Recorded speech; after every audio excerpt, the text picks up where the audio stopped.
Yeah, welcome in. Welcome back to another episode of the Format Podcast. Got a pretty good show for you here today. Hope you want to stick around and check that out. But before we do, you know what it is. If you're here on YouTube and you haven't already, please go ahead, click that subscribe, that like, and that notification bell so you can stay up to date whenever new episodes drop and we drop new content. If you want the audio only version of the podcast, you know what to do. Go ahead, open up your audio podcast platform, click that search bar, type in the Format Podcast, do a little search. We should come up. If you enjoy the content, please give us that like or that 5-star review. Make sure you share the podcast with friends or enemies, whoever, family, whoever it is, people that you know want to hear a different voice on the sports media takes. And if you do all that, it'll help us rise in the algorithm, help us find more sports fans, help more sports fans find us. Now, let's get right to it. So, as we know, if you're a sports fan and if you're listening to this show, you most likely are, LeBron James and the Los Angeles Lakers lost in the Western Conference Finals last night, got swept by the Denver Nuggets. And I guess my point here is this. I've been listening to the sports media stuff all day. I've been reading articles, et cetera, et cetera.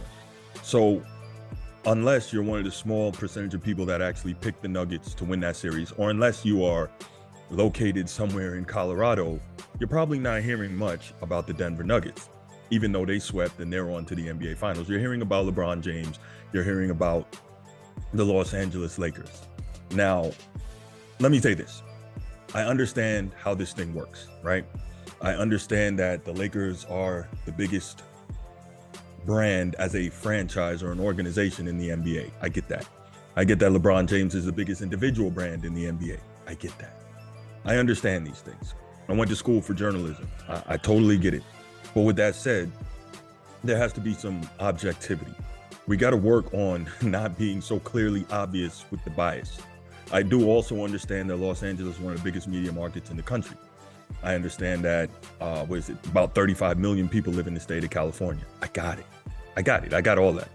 I understand how popular the Lakers are. I understand how popular LeBron is. I get all that. But we're doing an absolute disservice to the Denver Nuggets. We are being disrespectful to the Denver Nuggets.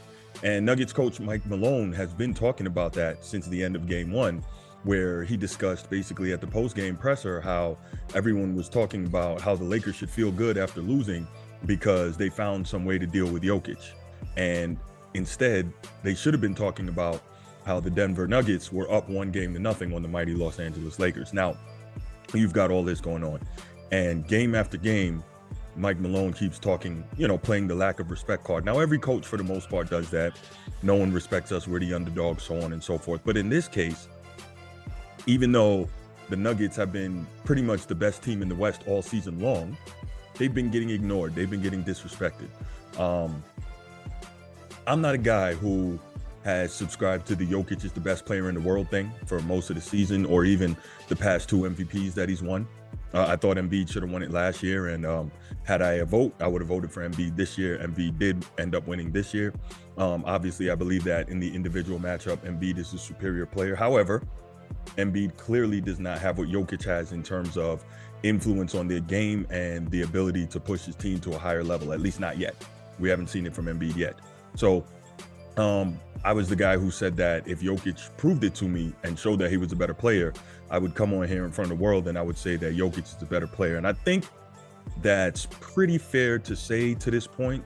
Now, I want to see if Jokic can close it out. And clearly, if he can close it out with a championship, then there's going to be no question about it. But it's looking to this point like I'm going to have to eat some crow and say that Jokic is better than Embiid. Again, I think that from a scoring standpoint and probably from being a dominant rebounder, Embiid is probably the superior player. Now, Jokic does have the better rebounding numbers. But again, we see that in these big head-to-head matchups, Embiid is unguardable and destroys everybody he plays against. Like, that's what it is. But we haven't seen Embiid be able to take it to that level. So again, see, I'm finding myself doing right now because we got a smaller media market in Denver.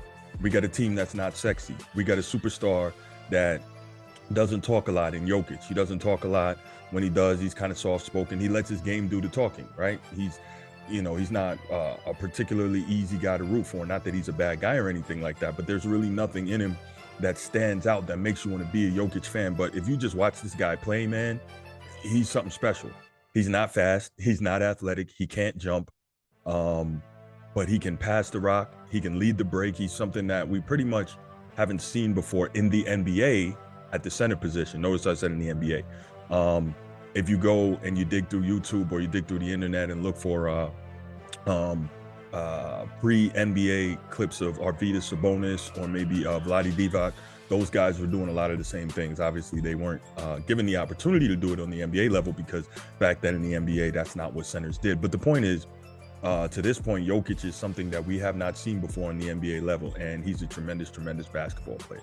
Jamal Murray, now that he's fully healthy, the guy is on a heater. He's going absolutely nuclear. And if I'm not mistaken, he's the first player ever to average 30 in a conference finals on 50, 40, 90 splits.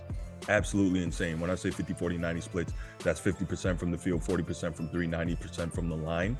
We've never seen that before. Not the great Michael Jordan, the great test Michael Jordan, or any of the other elite two guards that we've seen in the past. No one's been able to do that. Now, granted, this is a different era, defense, blah, blah, blah, but I don't want to take anything away from that heater that Jamal Murray went on, literally becoming the NBA version of the Human Torch. That guy was just lighting it up and going completely insane. And I fully expect the Miami Heat to close out the Celtics tonight. So I think I mentioned this on another podcast. It's going to be absolutely amazing to see Jimmy Butler line up and go against, I was just talking about him, Jamal, shooting guard from Denver. I forgot his name that fast. Man, I'm getting old. But anyway, it's going to be amazing to see Jimmy Butler line up against Jamal Murray. That's going to be a tremendous, tremendous matchup. And I think what I'm really trying to get to here, plain and simple, we got to stop talking about the Lakers, okay? LeBron made an incredible announcement that was extremely well played and well calculated, and I'll talk about that on the other podcast today.